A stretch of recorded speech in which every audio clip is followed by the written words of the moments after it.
7,192 central dock के 5 number गली में नीमगढ़ पोस्ट ऑफिस है। पिछले 2 सालों से विवेक इस पोस्ट ऑफिस में क्लर्क की नौकरी कर रहा है। टूटी हुई छत, अर्धभंगा दीवार, धूल से भरी फाइल। नीमगढ़ पोस्ट ऑफिस में भी इसका कोई व्यतिक्रम नहीं था। इतने में विवेक के कंधों पर आकर लदा 2005 की एक पेंशन की जिम्मेदारी। इसलिए जहां पुरानी फाइल रखी जाती है वहां जोर जोर से छानबीन चल रही थी। धूल से लथपथ होकर उसे एक अजीब सी परेशानी झेलनी पड़ी।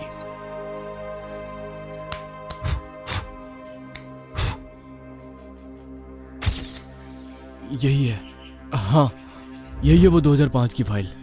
इस फाइल का तो बहुत ही बुरा हाल है। क्या ही कर सकते हैं, देखो जो है उसी से काम चलाना पड़ेगा। फाइल लेकर विवेक निकलने ही वाला था कि उसी समय विवेक की नजर अलमारी के ऊपर रखे हुए एक रेडियो पर पड़ी। लगभग 3 इंच धूल की परत मानो रेडियो को ग्रश कर रखा था। देखकर ऐसा लग रहा था मानो कई सालों से इसे कोई नहीं छुआ हो। विवेक और देर ना करते हुए रेडियो को अलमारी के ऊपर से उतार लिया और हाथ से रेडियो पर से धूल हटाते ही उसने देखा रेडियो के ऊपर बड़े बड़े अक्षरों में लिखा है B&G। B&G कंपनी का रेडियो। B&G कंपनी का रेडियो तो काफी कीमती है, लेकिन वहां इस तरह बिना यातन के ऐसी कीमती रेडियो पड़ा है। नहीं, देख रहा हूं आजकल के लोग पुरानी चीजों की बिल्कुल कदर नहीं करते। और ठीक है, कोई नहीं करता ना करे, मैं करूंगा। मैं इसे अपने साथ लेकर जाऊंगा। उस दिन ऑफिस खत्म करके उस रेडियो को लेकर विवेक घर चला जाता है।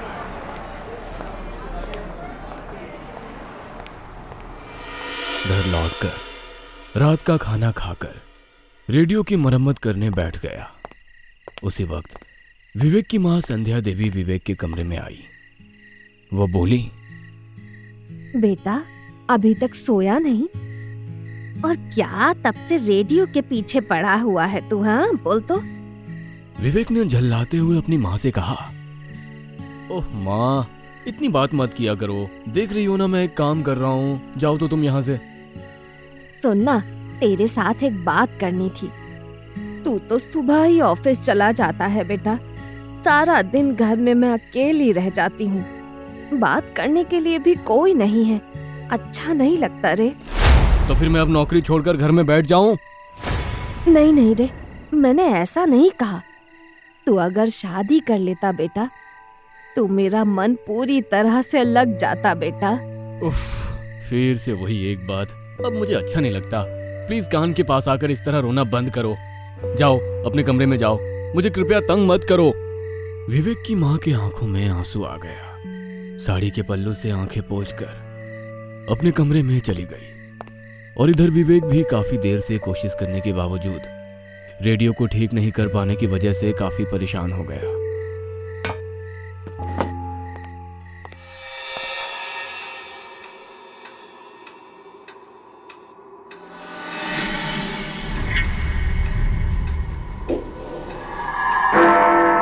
उस समय रात के 3 बजे थे। अचानक विवेक की नींद खुल गई। विवेक ने सुना कि रेडियो से एक गाना आ रहा है। अजीब बात है, रेडियो में अचानक गाना बजने लगा। पुरानी रेडियो है, शायद कोई गड़बड़ी होगी। जो भी हो, ये तो मुझे पता चल गया कि रेडियो ठीक है। विवेक बिस्तर से उतरकर रेडियो का स्विच ऑफ करके जैसे ही बिस्तर पर सोने गया, वो रेडियो फिर से बज उठा।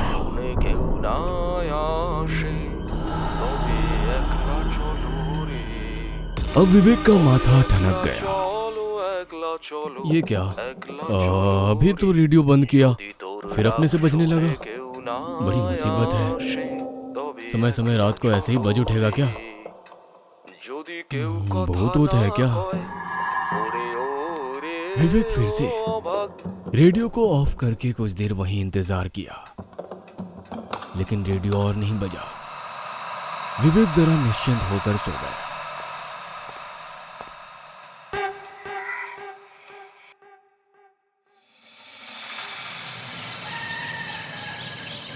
दूसरे दिन सुबह विवेक ऑफिस के लिए निकल गया। सारे दिन की व्यस्तता में विवेक रेडियो की बात भूल ही गया था। शाम को जब ऑफिस से वो घर लौटा तो विवेक ने देखा पूरा घर घोर अंधेरे में डूबा था। माँ, माँ, माँ तुम कहाँ हो? যদি তোর ডাক শুনে কেউ না আসে তবে একলা চলো রে। विवेक को दूर से अपनी माँ के कमरे से रेडियो की आवाज सुनाई दी। विवेक सीधे अपनी माँ के कमरे में चला जाता है और देखता है उसकी माँ घनघोर अंधेरे कमरे में रेडियो लेकर बैठी है और एकाग्रचित होकर गाना सुन रही है। विवेक के लाइट जलाते ही रेडियो बंद हो गया। अरे माँ, तुम रेडियो में गाना सुन रही हो? अकेली थी ना, अच्छा नहीं लग रहा था, इसीलिए गाना सुन रही थी। हाँ वो तो ठीक है, लेकिन इस तरह घर में अंधेरा कर कर। आजकल मुझे अंधेरा ही अच्छा लगता है। तुझे भूख लगी होगी, मैं खाना परोस रही हूँ, तू हाथ मुंह धोकर आ जा। যদি তোর ডাক শুনে কেউ না আসে তবে একলা চলো রে, তবে একলা চলো, একলা इस तरह धीरे धीरे रेडियो के प्रति माँ का एक अजीब सा आकर्षण होने लगता है। वो पूरे दिन बस एक ही गाना सुनते रहती है। धीरे धीरे वो रेडियो के प्रति इतना आकर्षित हो जाती है कि वो कमरे से निकलना ही बंद कर देती है। सारा दिन केवल रेडियो में गाना ही सुनती रहती। एक दिन विवेक गुस्सा होकर खुद ही खाना बनाने लगा। वो सुबह खाना बनाकर अपनी माँ के लिए टेबल पर खाना सजाकर ऑफिस जाता।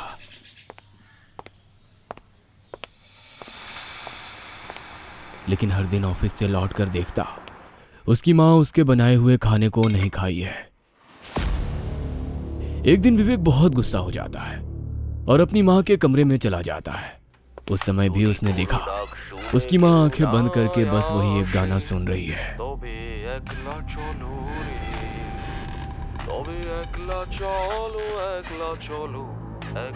विवेक चिल्लाकर बोला, ये सब आप क्या कर रही हो, बोलो तो। ना खा पी रही हो, ना कमरे से बाहर निकल रही हो, सारा दिन रेडियो से चिपक कर गाने सुन रही हो। तभी विवेक की माँ एकदम गुस्सा हो जाती है और विवेक को धक्का देकर कमरे से बाहर निकाल देती है। क्यों? इतने दिन तो मेरी कोई खोज नहीं की। मैं अकेले जिंदा हूँ या मर गई जानने की कोशिश की, फिर अब क्यों आया? चला जा, चला जा यहाँ से, चला जा। मुझे अकेले रहने दे, अकेले रहने दे, चला जा, चला जा, अकेले रहने दे। माँ के इस रूप को देखकर विवेक समझ गया कि उसकी माँ अकेलेपन की बीमारी से जूझ रही है। इसलिए उसने अपनी माँ के लिए एक केयरटेकर रखने का बंदोबस्त किया। माँ, ये आज से तुम्हारे साथ ही रहेंगी, तुम्हारी देखभाल करेंगी। विवेक की माँ ने विवेक की किसी बात का कोई जवाब नहीं दिया। वो अपने ही धुन में रेडियो में वही एक गीत सुनती रही। केयरटेकर महिला ने विवेक की माँ को खिलाने की बहुत कोशिश की।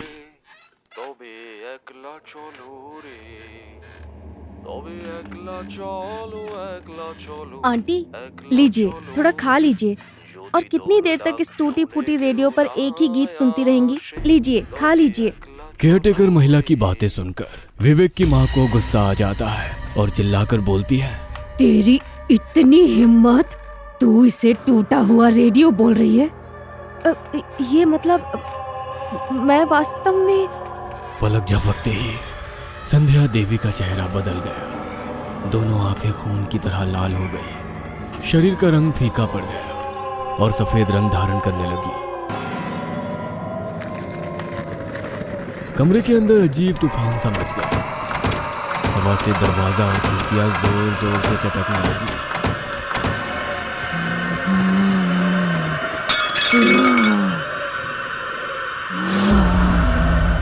ये टूटी हुई रेडियो नहीं है, ये मेरा दोस्त है, मेरे अकेलेपन का दोस्त।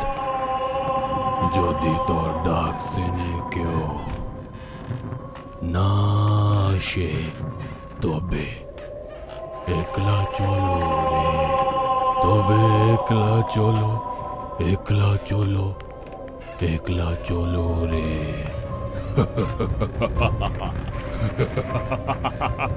केयरटेकर महिला डरकर कमरे से भागने ही वाली थी कि संध्या उसी समय पीछे से आकर उसकी गर्दन दबोच ली।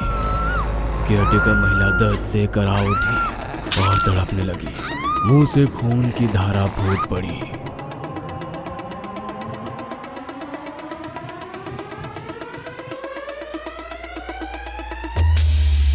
बाहर से चीख सुनकर विवेक घर आकर देखा कि केयरटेकर महिला की बेजान शरीर फर्श पर पड़ी है और उसकी मां उसी जगह बैठकर रेडियो में गाना सुन रही है। क्या विवेक जान पाएगा उस केयरटेकर महिला को किसने मारा? उसकी मां अंधेरे कमरे में वो एक ही गाना क्यों सुनती है? क्या है उस रेडियो में छुपा रहस्य? जानने के लिए देखिए इस कहानी का अगला भाग। तब तक हमारे साथ बने रहिए और हमारे चैनल को सब्सक्राइब कीजिए और अपने दोस्तों में शेयर कीजिए।